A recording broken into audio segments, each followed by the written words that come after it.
नमस्कार, बहुत स्वागत है आप सभी का। मैं हूं आपके साथ नैना यादव, लेकर हाजिर हूं हमारा खास शो। इंडिया बोल रहा है, ट्रंप नेतन्याहू की दोस्ती दुश्मनी में बदल गई है। जी हां, कहते हैं महायुद्ध की बिसात पर ना कोई पक्का दोस्त होता है, ना कोई पक्का दुश्मन। अब डोनाल्ड ट्रंप और बेंजामिन नेतन्याहू, जो कभी एक दूसरे की ढाल हुआ करते थे, आज उनकी दोस्ती कांच की दीवार की तरह दरकती नजर आ रही है। अब ट्रंप ने 5 दिनों के युद्ध विराम का इशारा क्या किया? नेतन्याहू ने तो साफ साफ कह दिया कि भाई जंग की किस्मत तो इजराइल तय करेगा, अमेरिका नहीं। इसे कहते हैं जिसकी लाठी उसकी भैंस। लेकिन यह लाठी अब ट्रंप के हाथ से छूटती नजर आती है। ट्रंप ने दोस्ती की खातिर ईरान पर हमले किए, लेकिन अब वही नेतन्याहू उन्हें आंखें दिखा नहीं रखे हैं। उधर ईरान ने हॉर्मुज में अंगद के पैर की तरह अपने कदम जमा लिए हैं और अब समुद्री माइंस बिछाकर दुनिया की धड़कनें बढ़ाती हैं। इन तमाम हालातों को देखकर 2 पंक्तियां याद आती हैं, वक्त बदला तो यार भी बदल गए, वफा की उम्मीद आखिर किससे करें। जो कल तक हम साया था, आज वही हमसे दूर खड़े होकर मशवरा करें। ट्रंप इस युद्ध की दलदल से निकलने के लिए छटपटा रखे हैं, बौखला रखे हैं, कोशिशें कर रखे हैं। लेकिन क्या बेंजामिन नेतन्याहू के सख्त रुख ने उन्हें पूरी तरह से चक्रव्यूह में फंसा दिया है? इस दरार का सीधा फायदा ईरान को मिल रहा है, इसमें कोई शक नहीं है। कहीं ऐसा ना हो जाए कि 2 दोस्तों की इस जंग में बंदरबाट का फायदा कोई तीसरा यानी कि ईरान उठा ले जाए। देखना होगा क्या ट्रंप इस भंवर से निकल पाएंगे, या मिडिल ईस्ट की ये जंग या मिडिल ईस्ट की ये आग उनकी अपनी सियासत को भी झुलसा कर रख देगी। इस खबर की पूरी एबीसीडी आपको बताएंगे, हर तह तक लेकर जाएंगे। मिडिल ईस्ट जंग के बीच में ट्रंप नेतन्याहू की दोस्ती में दरार साफ साफ नजर आना शुरू हो चुकी है। कभी जान देने की बातें होती थी, आज जान लेने पर उतारू हैं। महायुद्ध की शतरंज पर 2 धुरंधर अब आमने सामने हैं। जहां एक तरफ वो डोनाल्ड ट्रंप जो इजराइल के लिए पूरी दुनिया से लड़ बैठे, दूसरी तरफ बेंजामिन नेतन्याहू जिन्होंने साफ साफ कह दिया कि हुकूमत हमारी है तो फैसला भी हमारा ही होगा। और इसी पर 2 पंक्ति भी सुन लीजिए, ये सियासत है जनाब, यहाँ वफा की उम्मीद क्या रखना। कल जो हमसाए थे, आज वो ही दीवार बन बैठे। भले ही फिलहाल अमेरिका इजराइल मिलकर ईरान पर हमले कर रहे हो, ऑपरेशंस को अंजाम दे रहे हो, लेकिन बैकडोर ट्रंप और नेतन्याहू के बीच में नफरत की दीवार खड़ी हो गई है। इसका अंदाजा नेतन्याहू के उस बयान से लगाया जा सकता है जो आज उनकी तरफ से सोशल मीडिया पर पोस्ट किया गया। क्या कहना था नेतन्याहू का, पहले वो बयान सुनिए। הנשיא טראמפ מאמין שיש סיכוי למנף את ההישגים הכבירים של צה"ל וצבא ארצות הברית כדי לממש את יעדי המלחמה בהסכם, הסכם שישמור על האינטרסים החיוניים שלנו. הנשיא טראמפ מאמין שיש סיכוי למנף את ההישגים הכבירים של צה"ל וצבא ארצות הברית כדי לממש את יעדי המלחמה בהסכם, הסכם שישמור על האינטרסים החיוניים שלנו. नेतन्याहू ने तो सीधे सीधे खुले शब्दों में कह दिया, घुमा फिरा कर भी नहीं। उन्होंने कहा कि भाई युद्ध खत्म होगा या नहीं होगा ये अमेरिका तय नहीं करेगा, ये आईडीएफ तय करेगी, यानी कि इजराइल डिफेंस फोर्स तय करेगी। नेतन्याहू का ये जो बयान है वो ये क्लियर कट मैसेज है कि इजराइल अब अमेरिका के रिमोट कंट्रोल से नहीं चलेगा। इजराइल का साफ साफ कहना है कि युद्ध विराम तो तभी होगा जब इजराइल चाहेगा। दरअसल सोमवार को डोनाल्ड ट्रंप ने 5 दिनों का युद्ध विराम करने की बात कही, बातचीत के टेबल पर आने के संकेत दिए, जिसके बाद से ही दोस्ती में एक तरह से दरार की अटकलें तेज हो गई। अब आपको डोनाल्ड ट्रंप का वो बयान भी सुनाएंगे जिसमें वो 5 दिनों के युद्ध विराम की बात कह रहे हैं। क्या कहना है उनका, सुनिए। Today, by probably phone, because it's very hard to find a country. It's very hard for them to get out, I guess. But we'll at some point very, very soon meet. We're doing a 5-day period. We'll see how that goes. And if it goes well, we're going to end up with settling this. Otherwise, we'll just keep bombing our little hearts out. By probably phone, because it's very hard to find a country. It's very hard for them to get out, I guess. But we'll at some point very, very soon meet. We're doing a 5-day period. We'll see how that goes. And if it goes well, we're going to end up with settling this. Otherwise, we'll just keep bombing our little hearts out. तो ये Donald Trump का verbal conversation है, उनकी तरफ से बयान दिया गया, वीडियो सामने आया। डोनाल्ड ट्रंप ने क्या कहा वो आपने सुना भी, उसका हिंदी अनुवाद भी आपने पढ़ा। भाई डोनाल्ड ट्रंप चाह रहे थे कि 5 दिनों का विराम हो और उससे मामला शांत हो जाए ताकि वो अपनी नई पारी की शुरुआत शांति के साथ में कर सकें। लेकिन बेंजामिन नेतन्याहू के तेवर जो नजर आ रहे हैं, उन्होंने तो बिल्कुल साफ कह दिया कि भाई युद्ध कब खत्म होगा ये इजराइल तय करेगा, अमेरिका नहीं। अब डोनाल्ड ट्रंप और नेतन्याहू के बीच में क्या टेंशन की शुरुआत हो गई है? अब ये कहा जाए जो हालात हैं उसको देखकर तो यही लगता है, लेकिन टेंशन की शुरुआत कैसे हुई वो आपको पूरा समझाते ही उसकी पूरी एबीसीडी आपको बेहतर तरीके से समझ में आएगी। दरअसल जिस तरह से हालात हैं समझिए, अगर डोनाल्ड ट्रंप और नेतन्याहू दोनों के पक्ष की अगर बात करें तो ट्रंप कह रहे हैं अभी फिलहाल ईरान के एनर्जी सेक्टर पर हमला नहीं होगा, लेकिन नेतन्याहू कह रहे हैं कि भाई जंग खत्म करना है या नहीं ये अमेरिका नहीं बताएगा, ये हम तय करेंगे। दूसरा हिस्सा भी समझिए, डोनाल्ड ट्रंप कहते रहे 5 दिनों तक हमला नहीं किया जाएगा, लेकिन नेतन्याहू ने कहा कि ये अमेरिका से नहीं पूछेंगे कि युद्ध कब खत्म होगा, कि युद्ध कब खत्म होगा या कब शुरू होगा। फिर डोनाल्ड ट्रंप का एक बयान, डोनाल्ड ट्रंप ने कहा युद्ध विराम पर ईरान से बातचीत की जा रही है, बातचीत जारी है, लेकिन नेतन्याहू कह रहे हैं कि भाई युद्ध तो तब खत्म होगा ना जब खुद आईडीएफ यानी कि इजराइल की डिफेंस फोर्स कहेगी या डोनाल्ड ट्रंप कहेंगे। ऐसा बिल्कुल नहीं होगा। ये क्लियर कट मैसेज नेतन्याहू की तरफ से दिया जा चुका है।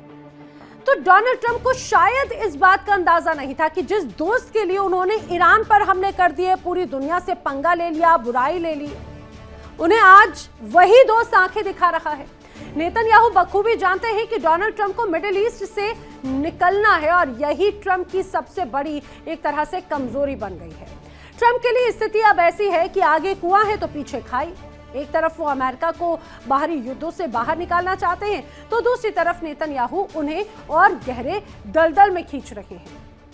अब आपको समझाते हैं कि नेतन्याहू के चक्रव्यूह में आखिर डोनाल्ड ट्रंप कैसे फंसते जा रहे हैं, कैसे फंसते चले गए। दरअसल बेंजामिन नेतन्याहू ने ही एक तरह से ईरान में हमले की बात की, खामनेई को मारने की प्लानिंग की और बताया जा रहा है कि प्लानिंग बाकायदा डोनाल्ड ट्रंप को बताई भी। नेतन्याहू ने बताया कि खामनेई मीटिंग करने वाले हैं, सीनियर नेताओं और अफसरों के साथ में वो मीटिंग में शामिल होंगे।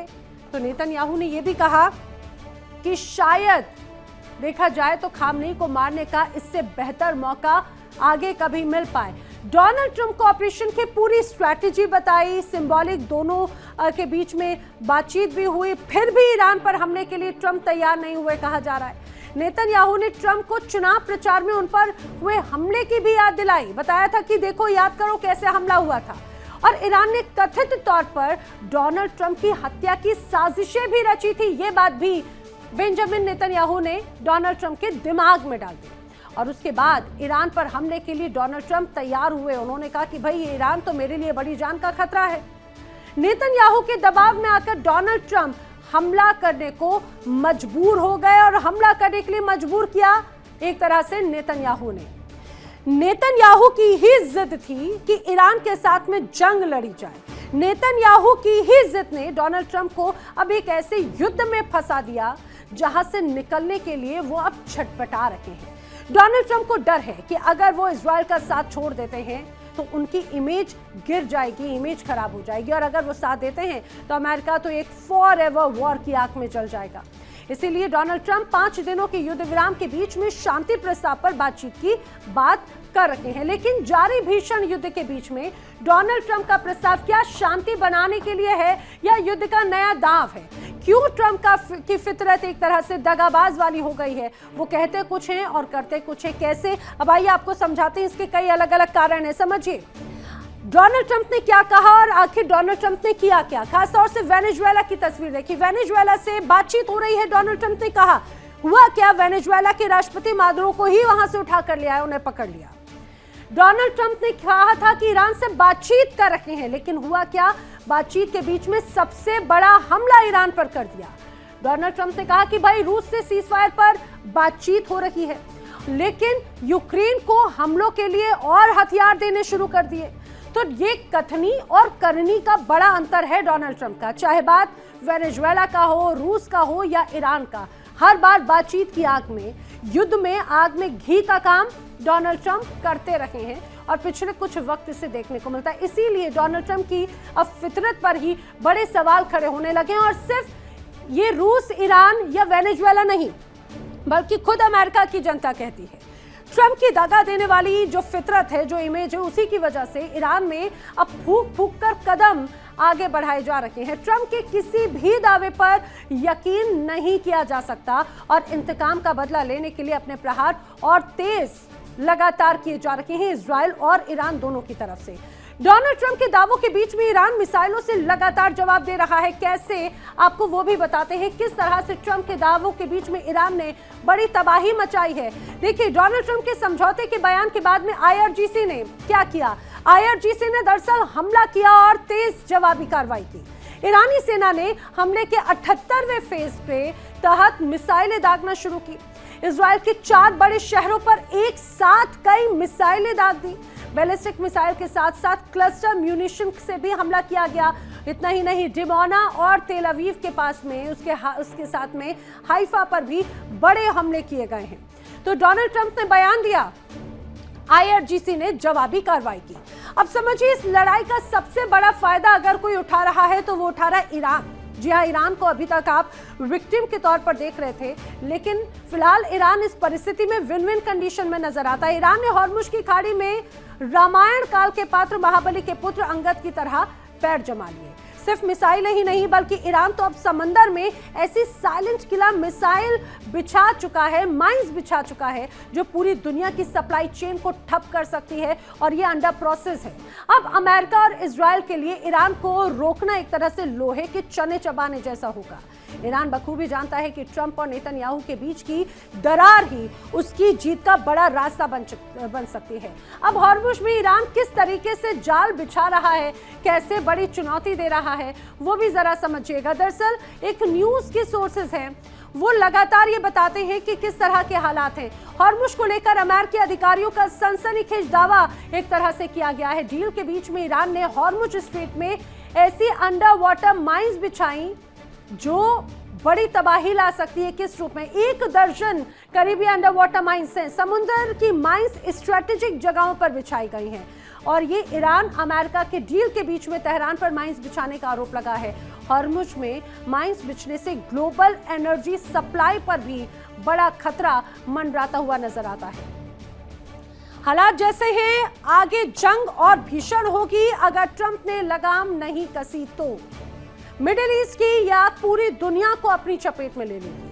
ट्रंप इस वक्त हाथ पांव मार रहे हैं ताकि किसी तरह से इस आग से वो दामन बचा सके, लेकिन नेतन्याहू के इरादे कुछ और ही नजर आ रहे हैं। क्या ट्रंप नेतन्याहू को मना पाएंगे, या फिर ये ईगो की जंग तीसरे विश्व युद्ध की आहट एक तरह से बनती हुई नजर आ रही है? करेंगे चर्चा। खास मेहमानों का पैनल मेरे साथ में कनेक्ट हो रहा है, आपको मिलवा देती हूँ। रक्षा विशेषज्ञ रिटायर्ड ब्रिगेडियर विनोद दत्ता जी मेरे साथ में कनेक्ट हो रहे हैं। रक्षा विशेषज्ञ रिटायर्ड ग्रुप कैप्टन आलोक सहाय जी मेरे साथ में कनेक्ट हो रहे हैं। भू राजनीतिक विश्लेषक retired group captain Tapesh Chaudhary ji मेरे साथ में कनेक्ट हो रहे हैं। जल्द ही मेरे साथ में कुछ और खास मेहमान भी कनेक्ट होंगे, उनसे भी आपको मिलवाऊंगी। फिलहाल आप सभी खास मेहमानों का इस पूरी चर्चा में बहुत स्वागत है। मैं लेकिन विनोद दत्ता जी आपसे शुरुआत करना चाह रही हूँ। ब्रिगेडियर दत्ता, मुझे एक बात बताइए, जिस तरह से ईरान और को लेकर जो घेरने की कोशिश है इजराइल और अमेरिका की, डोनाल्ड ट्रंप और नेतन्याहू अभी तक याराना दिखा रहे थे लगातार, तो क्या वो दोस्ती में फूट पड़ती नजर आ रही है क्या सर इन बयानों के साथ में? देखिए, अभी जिस तरह की सिचुएशन है उसमें कुछ भी नहीं कहा जा सकता, और जिस तरह की सूरत हाल देखने को मिल रही है, हो सकता है ये एक टैक्टिकल पॉज हो, क्योंकि हालांकि अमेरिका काफी प्रेशर में है। अगर आप अमेरिकन पार्लियामेंट को देखें तो उन्होंने बिल्कुल जो शटडाउन घोषित किया हुआ है, ट्रंप साहब ने $200 बिलियन मांगे थे इस खर्चे के लिए, उन्होंने बिल्कुल इनकार कर दिया है, और लोग they are having reservations on that. तो वो अच्छा, दूसरी चीज जो है कि पूरे विश्व समुदाय का जो प्रेशर है वो ये अमेरिका के ऊपर बढ़ता जा रहा है। आप देखिए, कई कंट्रीज में जिस तरह से work from home, austerity measures लिए गए हैं, तो मतलब भारत भी उससे काफी इम्पैक्टेड है। तो सारी एनर्जी क्राइसिस जो पूरे विश्व में हो रही है, और उसके लिए केवल अमेरिका और अमेरिका ही जिम्मेदार है। रही बात इजराइल की, इजराइल मतलब ये चाहेगा कि साहब किसी भी तरह से ईरान को वो ओवर पावर करके देखे, लेकिन अभी आप ही देखिए कि इज़राइल इस स्थिति में नहीं है। अगर आपको याद हो जून वाला जो ऑपरेशन हुआ था लास्ट ईयर जून 25 में, महज़ 13 दिन चला था। लेकिन उस 13वें दिन भी मतलब इज़राइल घुटने टेकने की कगार पे था। तो अब देखिए जितने दिनों से इज़राइल पूरे युद्ध में लिप्त है, ये मतलब वॉर कॉस्ट यू मनी, और मनी इतना आ नहीं रहा है, क्योंकि आप देखिए ईरान बड़े ही वो कहते हैं ना कि कैलकुलेटेड एंड कैलिब्रेटेड मूव्स कर रहा है, क्योंकि उसे मालूम है कि उसे लंबा युद्ध खींचना है, तो वो अपना जो असला है, जो सामरिक संसाधन है, उसको उसने मतलब बांध के रखा हुआ है या उनको कंजर्व करके रखा हुआ है।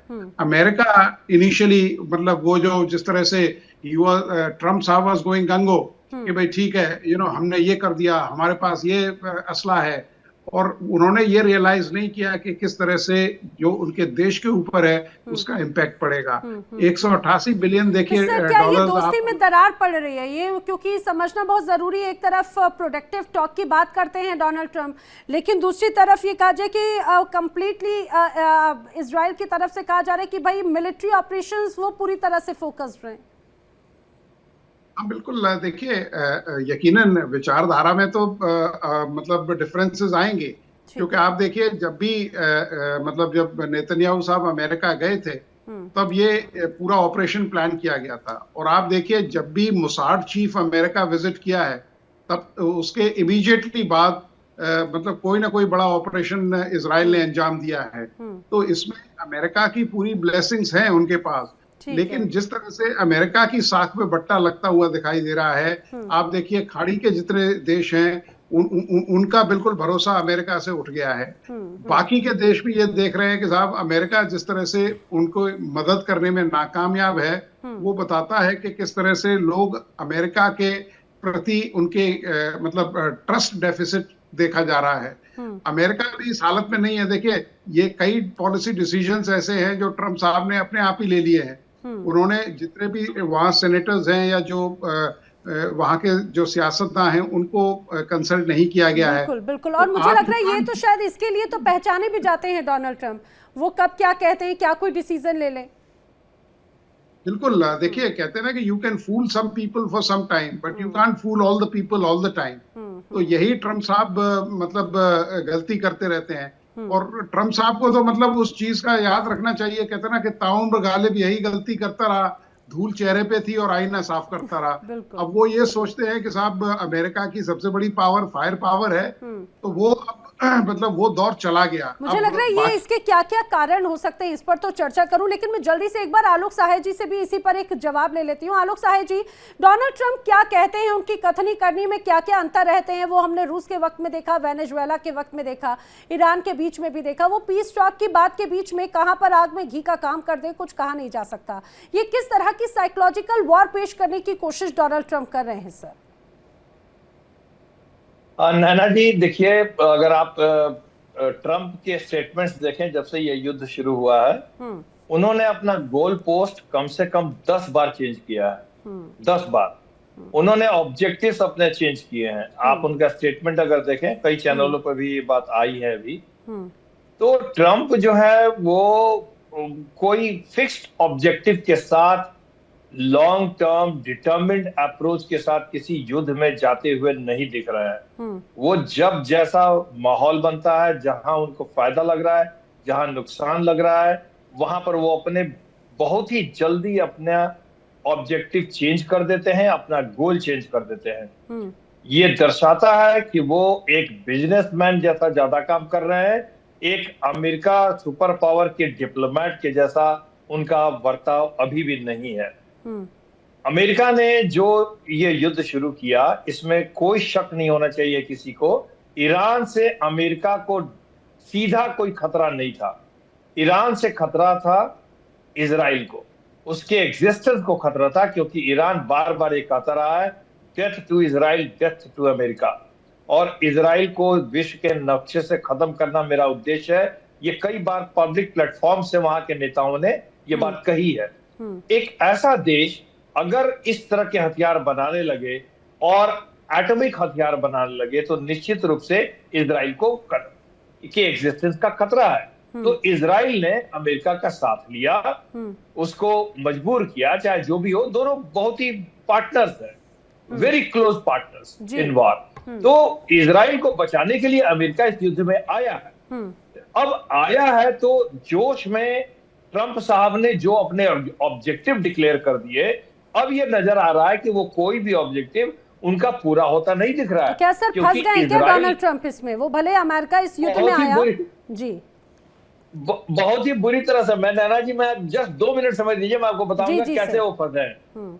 उनका देखिए, तीनों ऑब्जेक्टिव में से कोई ऑब्जेक्टिव फुलफिल नहीं हुआ। ना रेजिम चेंज हुआ, ना मिसाइल्स एंड ड्रोन की कैपेसिटी उसकी बहुत ही डिसिसिव तरीके से कम हुई, ना उसने प्रॉक्सी ऑर्गेनाइजेशंस को मदद करने से पीछे हटा वो, और न ही यूरेनियम संवर्धन जो है वो खत्म हो पाया। अभी भी 440 किलो यूरेनियम संवर्धित जो है 60% कहाँ है किसी को पता नहीं है।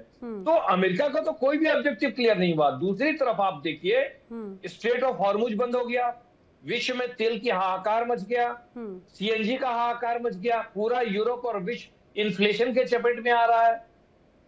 मिडिल ईस्ट से पूरे अमेरिका का वर्चस्व खत्म हो रहा है, वर्चस्व खत्म हो रहा है। मिडिल ईस्ट जो इस मुगालते में थे कि अमेरिका उनका एयर डिफेंस करेगा, पूरे उनके डिफेंस का जिम्मा लेगा, और उनके छत्र छाया में मिडिल ईस्ट कंट्री जो है वो फलेंगे फूलेंगे, और इस तरह से उन्होंने अपना economic development, financial development, infrastructure का डेवलपमेंट किया था। वो तो अब उनको सोचना पड़ेगा कि क्या अमेरिका उनको बचाने में सक्षम नहीं है। तो देखिए नैना जी, ईरान ने बहुत ही चालाकी से, बहुत ही प्लान्ड तरीके से अपनी वॉर टेक्नोलॉजी को एडॉप्ट किया, चेंज किया, ताकि वो अमेरिका से लड़ सके। वो जानता था कि वो एयरफोर्स में अमेरिका से नहीं लड़ पाएगा, वो नेवी से नहीं लड़ पाएगा, वो जानता था। इसीलिए उसने ऐसे टेक्नोलॉजी और ऐसे हथियार डेवलप किए जहां पे अमेरिका बेकार हो जाएगा, अमेरिका हताश हो जाएगा। अभी देखिए, लेटेस्ट यही नहीं है, लेटेस्ट उसने इस तरह के मिसाइल टेक्नोलॉजी डेवलप किया है कि अमेरिकन एयर डिफेंस सिस्टम जो है वो बेकार हो जा रहा है। मल्टीपल वॉरहेड्स की टेक्नोलॉजी, जब एक मिसाइल जाकर के 10-15 वॉरहेड्स में कन्वर्ट हो जाएगा टारगेट पे आने के पहले, नहीं, दोनों दो चीजें, एक मल्टीपल वॉरहेड्स अलग है, क्लस्टर बम अलग है। क्लस्टर बम में तो 70 से 80 के बीच हो जाते हैं, 5 से 10 केजी 20 केजी के बम हो जाते हैं। बट ये मल्टीपल वॉरहेड जो है वो 5-6 होते हैं, डाइवर्ट होते हैं, तो आपका एयर डिफेंस काम नहीं कर पाएगा। दूसरी बात, मैं एक और बात बताऊं, ईरान ने बड़ा अच्छा एक टैक्टिकल मूव किया। और सर अभी खबर यह आई है कि अभी नई मिसाइलें भी एक तरह से उसने पेश कर दी हैं ईरान ने अपने इजराइल पर हमले के लिए। जी, और नैना जी यही नहीं, इनके जो F-35, F-15 और ये जो खुलेआम तरीके से एयर सुपीरियरिटी समझ के उन क्षेत्रों में घूमते थे, अब ईरान ने क्या किया है, उसने देखा है, रिसर्च किया है कि भाई ये जो स्टिल्थ इनका जहाज है वो कैसे स्टिल्थ है, तो उसने उसका काट निकाल लिया। उसने इलेक्ट्रो ऑप्टिक और इंफ्रारेड सेंसर वाले जो है एयर डिफेंस सिस्टम को इंस्टॉल किया। अब वो रेडिएशन नहीं फेंकते हैं, रेडिएशन को ऑब्जॉर्व करता है, रेडिएशन पर उसको वार्निंग भी मिल जाती थी। अब ये हीट सिग्नेचर को सेंस करके ये ऑप्टिक जो इलेक्ट्रो ऑप्टिक और इंफ्रारेड सेंसर्स हैं वो उसको पकड़ते हैं और वो चेज करके जाके उसको टारगेट पे हिट करते हैं। और इसमें सबसे घातक चीज क्या है, पायलट को पता ही नहीं चलता है कि उस पर किसी ने लॉक किया है टिल द लास्ट मोमेंट, क्योंकि कोई रेडिएशन नहीं किया, कोई रेडिएशन नहीं लॉन्च किया इन्होंने। ये पैसिव एयर डिफेंस टेक्नोलॉजी है जो infrared and heat signature based है, ये ईरान ने किया है। इसलिए आप देखिएगा कि पिछले एक हफ्ते में कई अमेरिका के इनविंसिबल स्टेल्थ फाइटर्स, कई जहाज मार के उसने गिराया है। तो अब अमेरिका निश्चित रूप से बुरी तरह से फंस गया है इसमें, और वो अब निकलने का रास्ता निकाल रहा है। और नैना जी, मैं आपको बताऊं वो कैसे निकलेगा। वो पीछे हटेगा, ईरान को आगे करेगा। ईरान अब ज्यादातर स्ट्राइक करेगा, लड़ाई करेगा, पीछे से वो मदद करेगा सर्जिकल स्ट्राइक्स के द्वारा या कारपेट बॉम्बिंग। ये तो बड़ा धोखा हो जाएगा फिर इजराइल के साथ। नेतन्याहू तो कह रहे हैं कि भाई वो तो जय वीरू की जोड़ी बनाकर घूम रहे थे, ये तो बड़ा धोखा हो जाएगा एक तरह से अगर ऐसा हो गया तो। देखिए अमेरिका को बहुत बड़ा खतरा है, सिर्फ यही खतरा नहीं है नैना जी, वो पीछे भागना चाहता है। क्या खतरा है? स्लीपर सेल्स एक्टिवेट हो रहे हैं, इंटेलिजेंस रिपोर्ट आई है। आप क्या समझते हैं कि जो हिजबुल्ला है, हमास है, इनके स्लीपर सेल्स दुनिया में नहीं है? अमेरिका में एंड वेस्टर्न कंट्रीज में, जी हाँ, अमेरिका में, वेस्टर्न कंट्रीज में इनके स्लीपर सेल्स एक्टिवेट हो जाएंगे। अमेरिका को जिस तरह से मिडिल ईस्ट से वो भगा रहा है, अमेरिका कुछ नहीं कर पा रहा है, भागना पड़ेगा उसको। ये तो सर वो बात हो गई कि जो एक ये कहा जाए कि अभी एक साइकोलॉजिकल वॉर एक तरह से नजर आ रही है। पहले तो हथियारों की वॉर थी, लेकिन अब शब्दों की वॉर है। मन में कहीं ना कहीं डर भी बहुत बड़े स्तर पर एक तरह से नजर जरूर आ रहा है।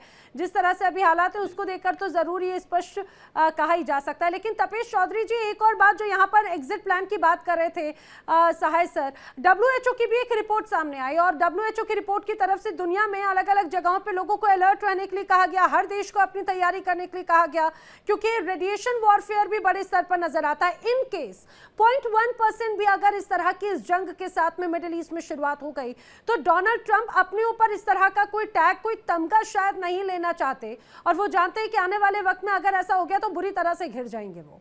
क्या ऐसा है?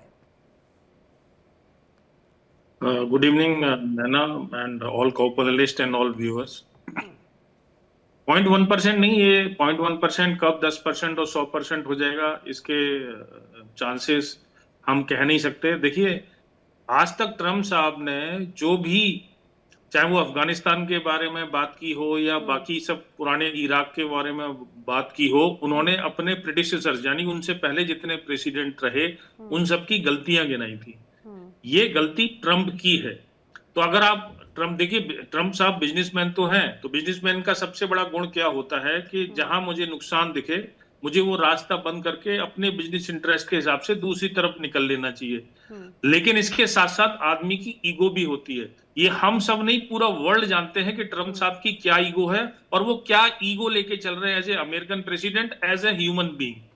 तो आप अगर आप इस भ्रम में हैं कि ट्रम्प साहब कुछ 5 दिन का शांति विराम करके या कुछ भी कहानी बना के और सडनली अपनी हार मान के यहां से निकल जाएंगे, तो आप ये गलत फहमी अपने दिमाग से निकाल दीजिए। मैं सबको बोलता हूं, ये एक टैक्टिक्स है ट्रम्प की। 5 दिन का टाइम, देखिए 5 दिन का जो टाइम लिया गया है वो पहले भी टाइम लिया गया था। वेनेजुला के बारे में आपने अपनी रिपोर्ट में दिखाया कि बातचीत हो रही है, ईरान से भी बातचीत हो रही थी। और इस तरह से ये वॉर का एक टैक्टिक्स कहा जाता है कि आप टाइम बाई करिए अगर आपका कुछ नहीं हो रहा है। पुराने जमाने में भी जब वॉर लड़े जाते थे तो ये कहा जाता था कि अगर आप अपने ऑब्जेक्टिव अचीव नहीं कर पा रहे हैं तो एक कदम पीछे हट जाइए, फिर से सोचिए और फिर दोबारा अटैक करिए। तो ये उसी टैक्टिक्स का हिस्सा हो सकता है। देखिए, सबसे बड़ी बात यह है कि हम अगर इमोशंस को बाहर निकाल दें, हम एज एन इंडियन ना, हमारा इमोशन ये अमेरिका जिस तरह से अमेरिका ने रिसेंट पास्ट में हमारे साथ बिहेव किया कि अमेरिका हार रहा है, हमको मजा आ रहा है, ठीक है, स्टेट ऑफ हॉर्मुज बंद है, ठीक है, लेकिन अमेरिका की भत पिट रही है पूरे वर्ल्ड में, हमको भी मजा आ रहा है क्योंकि हम भी एक ग्रोइंग सुपर पावर हैं, धीरे धीरे वहां तक पहुंच रहे हैं। और ईरान के हमारे मस्तिष्क और दिमाग में ईरान का सपोर्ट बैठा हुआ है। नहीं, ऐसा नहीं है। अगर हम इसको मिलिटरीली देखें तो अमेरिका के ऑब्जेक्टिव्स क्या थे, इजराइल के ऑब्जेक्टिव्स क्या थे और ईरान के ऑब्जेक्टिव्स क्या थे। प्लीज अंडरस्टैंड, 5 रफाल या 11 रफाल गिरने के की जो बात पाकिस्तान करता है ऑपरेशन सिंदूर में, वॉर्स आर नॉट लॉस्ट और वन ऑन रफेल्स और एयरक्राफ्ट F-35 गिर गया, क्या गिर गया, वॉर्स आर वन के ऑब्जेक्टिव उस वॉर का क्या सेट किया गया था। इजराइल देखिए मैटर ऑफ सर्वाइवल है, अपने सर्वाइवल की लड़ाई चाह रहा है। वो चाह रहा है कि इसकी बैलिस्टिक मिसाइल का प्रोग्राम जो इजराइल तक पहुंच सकती है और जो उसका न्यूक्लियर है वो पूरी तरह से तबाह हो जाए। ईरान, अमेरिका जो है, मिस्टर विटकॉफ जो मिडिल ईस्ट में अमेरिका के एनवॉय हैं और उनके सन इन लॉ जो ट्रम्प साहब ने भी उनको ब्लेम किया कि इन्होंने मुझे कन्विंस किया था, और आज उन्होंने अपने डिफेंस सेक्रेटरी को ब्लेम कर दिया कि इन लोगों ने मुझे वार में फंसाया। वो बिजनेसमैन है, वो कोई वार एक्सपर्ट नहीं है, ठीक है, सब अपने एडवाइजर्स की उस पर काम करते हैं, वो गलती मान रहा है नहीं मान रहे वो अलग बात है। लेकिन ट्रम्प साहब को पता है कि इसके कॉन्सिक्वेंसेज अब कहां मैं कहां फंस गया हूं। एस्केलेशन ट्रैप की बात आपके एक प्रोग्राम में मैंने की थी, एस्केलेशन ट्रैप में फंस गए, निकलना आसान नहीं है। इजराइल चाहता नहीं है ये निकले अमेरिका, इसीलिए वो ईरान के गैस भंडार पे या गैस डिपो पे बम और मारा गया कि लेकिन अमेरिका कपिल जी, सोचे भी बात तो ना तो वही निकल है पाए कि कि हमें कतर ध्यान में है हो कि गया। जब बातचीत चल रही थी अलग अलग स्तर पर, तो उस बातचीत के दौरान भी डोनाल्ड ट्रंप बातचीत की बात कह रहे थे, लेकिन इजराइल की तरफ से कहा गया था कि भाई बातचीत बहुत हो गई, अब वक्त है सही सीधे सीधे जवाब देने का। और वही तस्वीर मुझे लग रहा है एक आगे भी नजर आ रही है। एक और खास मेहमान ईरान से हमारे साथ में कनेक्ट हुए, ईरान मामलों के जानकार सैयद अली अदनान रिजवी। आपका भी बहुत स्वागत है सैयद अली अदनान रिजवी। जिस तरह से अभी हालात नजर आ रहे हैं, क्या ऐसा लग रहा है कि इजराइल बैकफुट पर है, अमेरिका और ईरान के बीच में एक बार फिर से टसल नजर आ रही है क्या? जी, बहुत शुक्रिया दावत देने का। सबसे पहले तो आप सबको सलाम।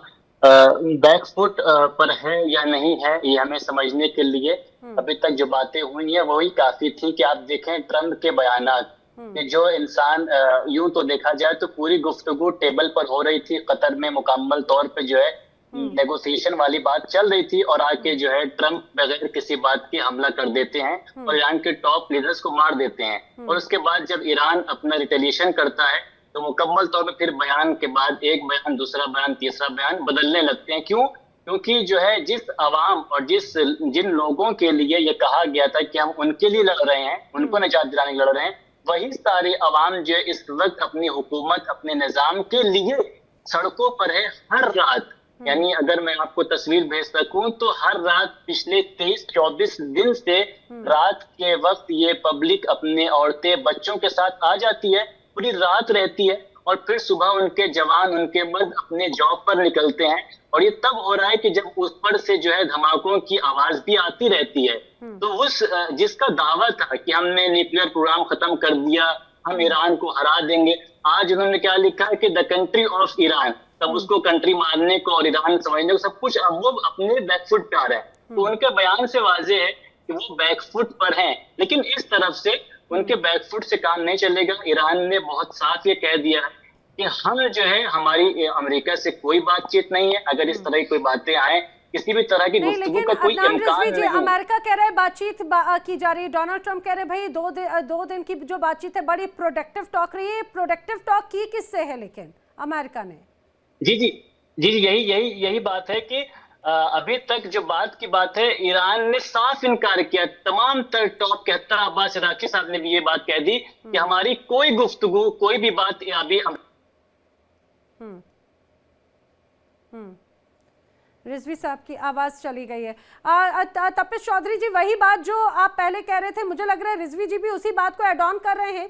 बातचीत तो हो नहीं रही है, किस तरह से वॉरफेयर को क्रिएट करने की कोशिश की जा रही है? ना वही मैंने बताया कि जो इजराइल का था, अमेरिका इसमें ट्रैप में कैसे फंसा। इजराइल ने विटकॉफ के थ्रू और चाहे उनके सन इन लॉ के थ्रू ये समझाया कि अपराइजिंग फेल हो गई, जो आईआरजीसी ने उसको कंट्रोल कर लिया। जब अपराइजिंग फेल हो गई और जब खामनेई साहब की उन्होंने उनके घर में बैठे लोगों की अपने स्पाई के रूप में या उनसे इंफॉर्मेशन मिलने लगी, तो ट्रंप साहब को ये कन्विंस कर लिया कि खामनेई टॉप लीडरशिप को अगर हम खत्म कर देंगे तो ये रजीम चेंज हो जाएगी। अमेरिका का सिर्फ उतना ही इंटरेस्ट था कि अपनी रजीम को वहां बैठा देगा तो उसके तेल गैस पे उसका कंट्रोल हो जाएगा। और जब वो भी नहीं हुआ तो इजराइल ने फिर कन्विंस किया कि अब हम इनकी सारी मिसाइल कैपेसिटीज और इन सबको खत्म कर देंगे, हमारे पास सारी इंफॉर्मेशन है, सब कुछ है। जब वो भी नहीं हुआ तब ये एस्केलेशन ट्रैप हुआ। तब ट्रंप को लगा कि अब मैं इसमें से फंस गया हूं। और उसके बाद जो वर्ल्ड ओवर, देखिए अमेरिका, अगर आप ये सोच रहे हैं कि स्ट्रेट ऑफ हॉर्मुज बंद है तो बाकी सारे वर्ल्ड में जो परेशानी हो रही है अमेरिका को कोई फर्क पड़ रहा है? कोई फर्क नहीं पड़ रहा उसका। जब तक अपना घर चल रहा है, घर भर रहा है, तब तक उसे कोई प्रॉब्लम नहीं है। प्रॉब्लम यहां हो रही है कि अमेरिका को और ट्रंप की ईगो को ये समझ में नहीं आ रहा कि मैं इसको कंटिन्यू करूं तो क्या करूं। क्योंकि अगर मैंने एनर्जी पे मारा तो ईरान ने ये दिखा दिया, क्योंकि state of Hormuz is all energy. अगर मैं एनर्जी को बंद करता हूं तो ये मेरे जो इतने इन्वेस्टमेंट है मिडिल ईस्ट में उनको तबाह कर सकता है इजराइल। और लेकिन यहाँ पे कबीर जी एक बात मुझे लगता है कि एक और यहाँ पर बड़ा खास हो जाता है कि भले ही अमेरिका की तरफ से जो बात यहाँ पर नजर आ रही है कि भाई क्या अमेरिका ने कमतर आका खासतौर से अभी जिस रूप में यहाँ पर अभी परिस्थितियां हैं, उनके घर में भी बड़ा डैमेज हो रहा है। महंगाई पहले से ही बड़े चरम पर है। जिस तरह से अभी मिडिल के जो इलेक्शंस हैं यहाँ पर मिड टर्म के, वो भी अपने आप में बड़ी चुनौती हैं। और पूरी दुनिया में खासतौर से आयतुल्लाह अली खामनेई के बड़े अनुयायी हैं। पूरी दुनिया में माने या ना माने, शिया सुन्नी का अपना एक अलग अलग ग्रुप जरूर रह सकता है, लेकिन बड़ी नाराजगी देखने को मिल रही है चारों तरफ से ही। अब ब्रिगेडियर विनोद दत्ता जी, क्या अमेरिका ने कमतर आका था? यही वजह है कि ईरान की रिवर्स इंजीनियरिंग, उनकी ड्रोन या बाकी सारी टेक्नोलॉजी को रिवर्स इंजीनियरिंग करने की जरूरत आन पड़ी। दूसरी बात यह कि अभी एक और ये खबर आई कि स्ट्रेट ऑफ हॉर्मुज में ही अंडर वाटर माइंस बिछा दी गई। क्या इसके लिए भी बहुत कमतर आंक रहे थे इजराइल और अमेरिका ईरान को? बिल्कुल, देखिए, ईरान इस युद्ध की तैयारी करीब पिछले 25 साल से कर रहा है।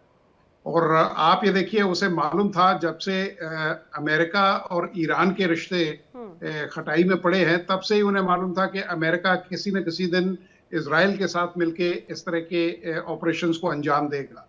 तो उन्होंने जो अपना जो इंटीग्रेटेड गाइडेड मिसाइल सिस्टम है, उसको इतना सशक्त कर दिया कि आज उसका परिणाम पूरा विश्व देख रहा है। उनकी फजाइया बिल्कुल कारगर नहीं थी और उसी का मतलब खामियाजा थोड़ा ईरान को भुगतना पड़ रहा है। नेवी कोई बहुत ज्यादा नहीं थी, 110 वेसल थे उनके पास, और वो भी बहुत ज्यादा बड़े नहीं थे।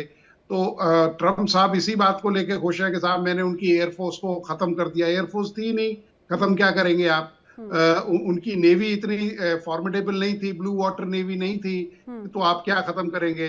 लेकिन हाँ, जिस तरह से IRGC, जिस तरह से उनकी जो मिसाइल सिस्टम है, वो अभी भी मतलब उनके तेवर अभी भी देखना बाकी है। तीसरी चीज ये है कि अमेरिका ने ये सोचा था कि साहब टॉप लीडरशिप खत्म कर दी गई है, अब मतलब हम जो एंटी इस्लामिक रजीम के लोग हैं उनको साम दंड भेदभाव से उनको इस सरकार के खिलाफ खड़ा कर देंगे।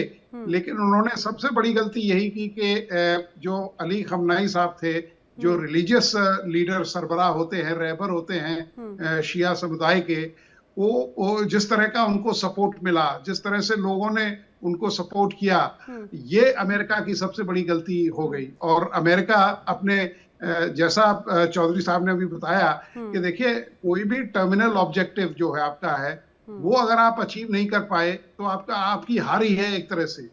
तीसरी चीज ये होती है कि सर, तो क्या अमेरिका ने भी इस युद्ध में खोया है बहुत कुछ? ये भी जानना बहुत जरूरी है। बहुत खोया है। देखिए, स्ट्रेट ऑफ हॉर्मुज में अगर ईरान ने माइंस लगा दी हैं तो कम से कम 15 या 16 महीने लगेंगे इन डीमाइनिंग ऑपरेशंस को।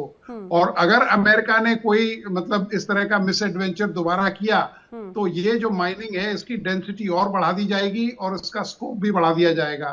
तो अमेरिका को चाहिए कि साहब, अगर उसको विश्व को बचाना है और अपनी भी खाल बचानी है, तो मतलब आपको मतलब ईरान के साथ कहीं ना कहीं समझौता करना पड़ेगा। और ईरान, देखिए, ईरान ने पहले भी जब पहली बार उसके 4 शर्तें रखी थी, तब भी उसने 2 शर्तें तो मान ही ली थी। बिल्कुल। अब आप किसी देश से ये कहेंगे कि साहब अपने हथियार बिल्कुल आप डाल दो नहीं, लेकिन सर यहाँ पर तो नेतन्याहू ये कह रहे हैं ना कि भाई बातचीत का मौका मत दो, 5 दिन की जो रियायत है उसकी जरूरत नहीं है, वरना जो उद्देश्य है वो पूरी तरह से, मिशन पूरी तरह से ठंडा हो जाएगा। यही तो बात, एक तरह से बड़ा दबाव नेतन्याहू भी एक तरह से डाल रहे हैं। एक और खास मेहमान है अल मुस्तफा यूनिवर्सिटी से ईरान से नजर अब्बास रिजवी जी, रिसर्च स्कॉलर हैं। रिजवी साहब, आपका भी इस चर्चा में बहुत स्वागत है।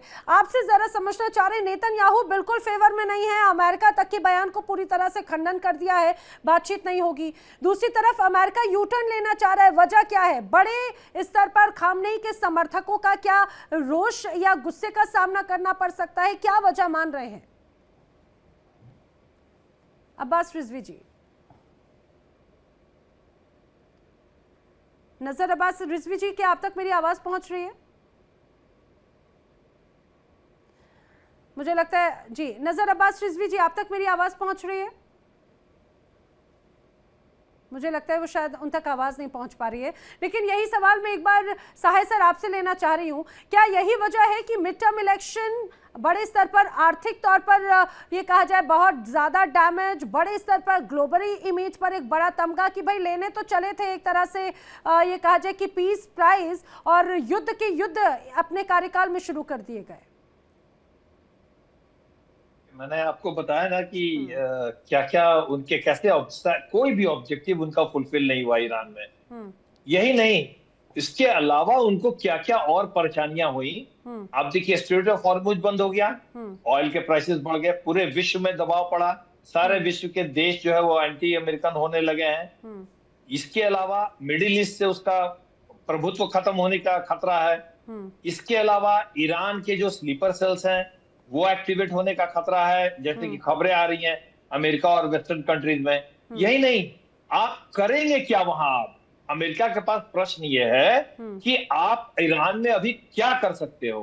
आप जो उनके मिसाइल को रोक नहीं पा रहे हो, उनका कासम बसर मिसाइल है, उन्होंने क्या किया है, वही इंफ्रारेड वाली टेक्नोलॉजी जो है उन्होंने उसमें इंटीग्रेट किया है, जो इलेक्ट्रॉनिक वारफेयर से इम्यून है, and it is difficult to be detected by the conventional radar. और इसीलिए आप देखिएगा कि डिमोना में जो मिसाइल आया और उसके बगल में जो दूसरे शहर में मिसाइल आया, वो डिटेक्ट होने के बावजूद भी इसको ये इंटरसेप्ट नहीं कर सके, उसको रोक नहीं सके।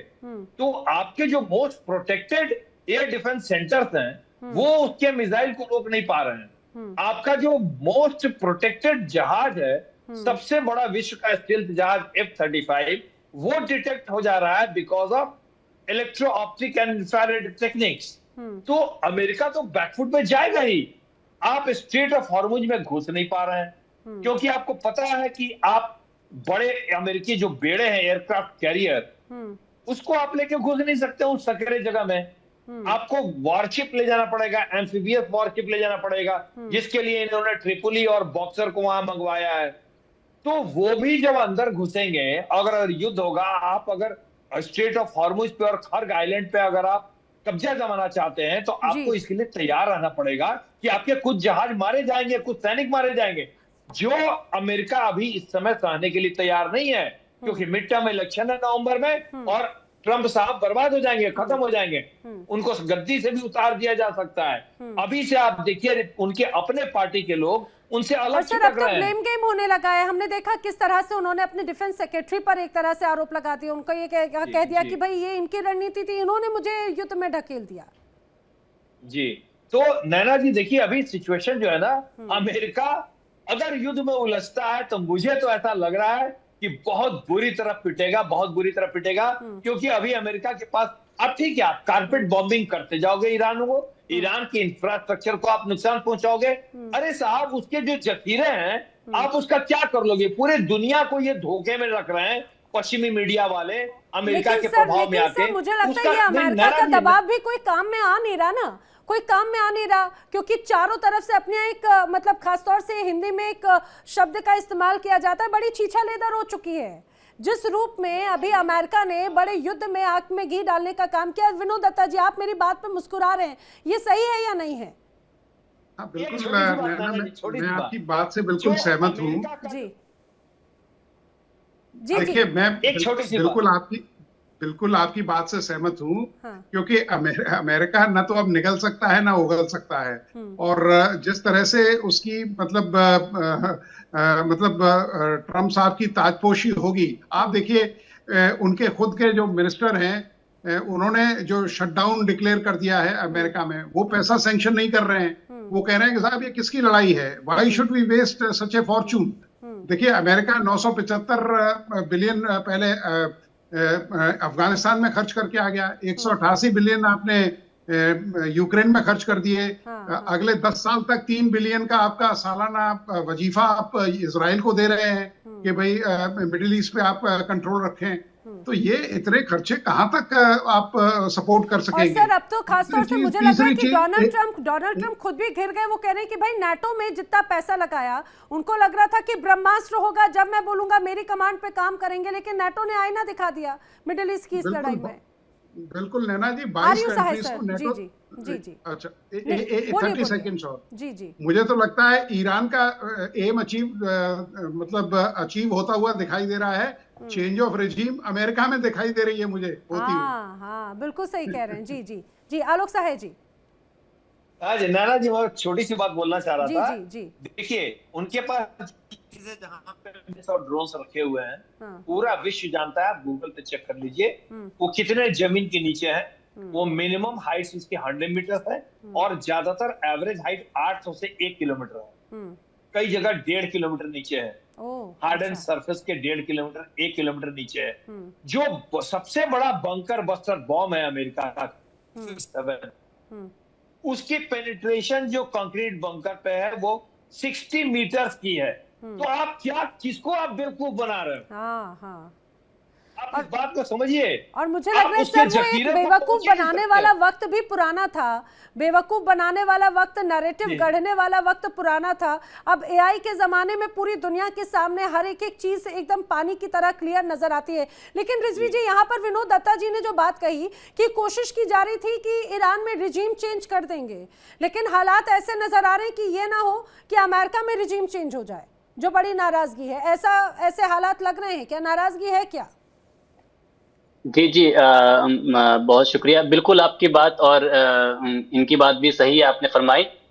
असल में जो जवाब मैं देना चाह रहा था, इसके पहले आवाज कट गई, वो यही कि आप हमें यहाँ भी देखना पड़ेगा कि ईरान में क्या नैरेटिव है। ईरान में जिस रजीम को चेंज करने की ये बात कर रहे थे, वहां का मूड क्या है, वहां पे लोग किस तरह सोच रहे हैं। जिस तरह से ट्रम्प साहब अपने ही सामने खड़े होकर बात करते हैं कि मैंने बात कर ली ईरान से, ईरान के ऑफिशियल्स बयान आ चुके हैं कि किसी से भी उनकी बात नहीं हो रही है। तो ईरान का मूड क्या? ईरान का मूड ये है, हर बच्चा बच्चा, बूढ़ा बूढ़ा, जवान, प्रेसिडेंट जो भी हैं, उनका सिर्फ यही कहना है कि हमें जब तक इस बात का यकीन हासिल नहीं हो जाएगा कि अब दोबारा अमेरिका हम पर हमला नहीं करेगा, तब तक ईरान की तरफ से ये जंग जारी रहेगी। और लेकिन रिजवी साहब, अमेरिका तो ये कह रहे हैं कि भाई हम अपने अनुसार वहां पर कौन सुप्रीम लीडर बनेगा हम तय कर देंगे, तो हमला नहीं होगा। क्या इसके लिए तैयार है वहां की जनता? और वो जी, और वो देख लिया कि 8 दिन तक कोई सुप्रीम लीडर नहीं था।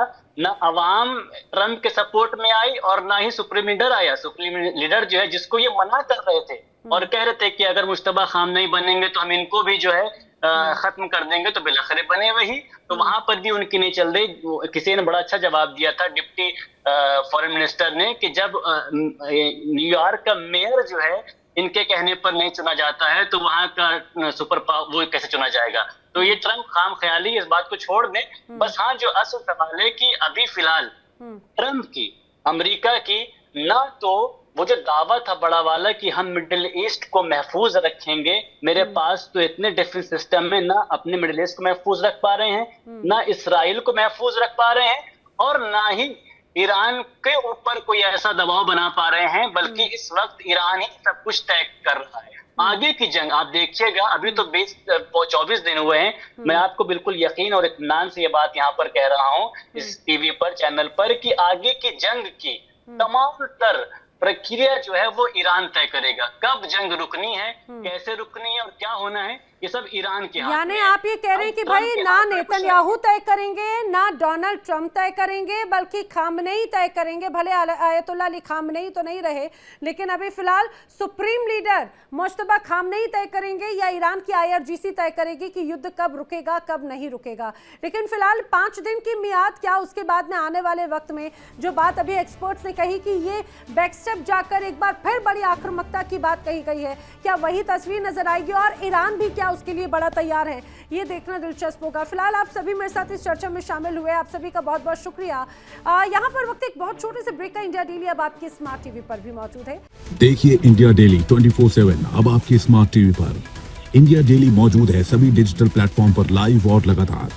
इंडिया डेली 24/7 हर दिन राष्ट्र को समर्पित।